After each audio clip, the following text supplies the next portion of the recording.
வாழைக்கருவாடு வறுக்கிறதுக்கு வாழைக்கருவாடை துண்டு துண்டாக கட் பண்ணி சுடு தண்ணி விட்டு கழுவிட்டு அதுக்கப்புறம் ஒரு 2 தண்ணி விட்டு அலசி மேலே இருக்கிற அந்த வழவழப்பாக இருக்கிற அந்த தோல் எல்லாம் போனதுக்கப்புறமா இன்னொரு தண்ணி விட்டு அலசி க்ளீன் பண்ணி வச்சுருக்கேன். இப்போ வாழைக்கருவாடு செய்ய போகிறேன். எண்ணெய் காஞ்சிட்டு எண்ணெய் காஞ்சதுக்கப்புறமா கடுகு பொரிஞ்சதும் கருவேப்பிலை போட போகிறேன்.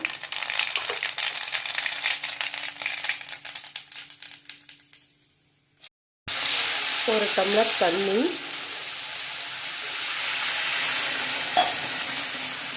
கொஞ்சமாக மஞ்சள் தூள், ஒரு சின்ன ஸ்பூன் அளவுக்கு மஞ்சள் தூள், ஒரு 1.5 ஸ்பூன் அளவுக்கு குழம்புத்தூள், தேவையான அளவு உப்பு. இது ஆல்ரெடி உப்பு கருவாடுங்கிறதால நான் போடுற அந்த மிளகாத்தூளுக்காக மட்டும்தான் இந்த உப்பு. அதனால் கொஞ்சமாக ஜஸ்ட் ஒரு 5 கல் அளவுக்கு தான் இருக்கும் இது. இந்த ஸ்டேஜில் நம்ம கொஞ்சம் லைட்டாக கிண்டி விட்டுக்குவோம்.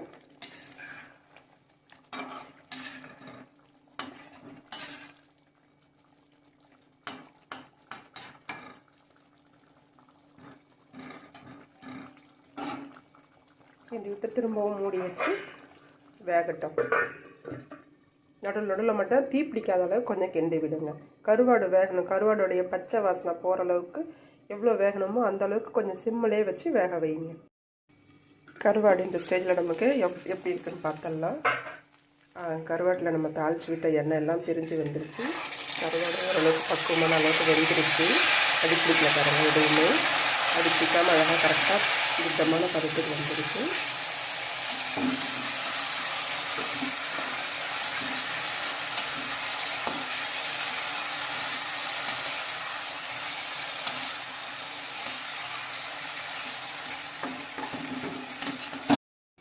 கருவாடு ரெடி ஆயிடுச்சு. தேங்காய் பால் ரசமும் நமக்கு ரெடியாக இருக்குது. சாதம் ரெடியாக இருக்குது. வாங்க சாப்பிட்லாம். எங்கள் வீட்டுக்கு நீங்கள் எல்லோரும் வாங்க சாப்பிட்றதுக்கு. யாராருக்கெல்லாம் கருவாடு ரசமும் பிடிக்குமோ அவங்க எல்லாருமே வாங்க சாப்பிட்றதுக்கு. என்னுடைய சமையல் பிடிச்சிருந்ததுன்னா லைக் பண்ணுங்கள், ஷேர் பண்ணுங்கள், கமெண்ட் பண்ணுங்கள். தேங்க்யூ.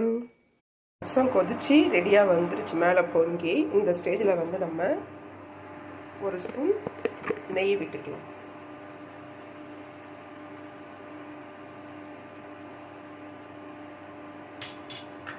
நெய் விட்டுட்டு நம்ம ரசத்தை லைட்டாக இப்போ கிளறி விடலாம்.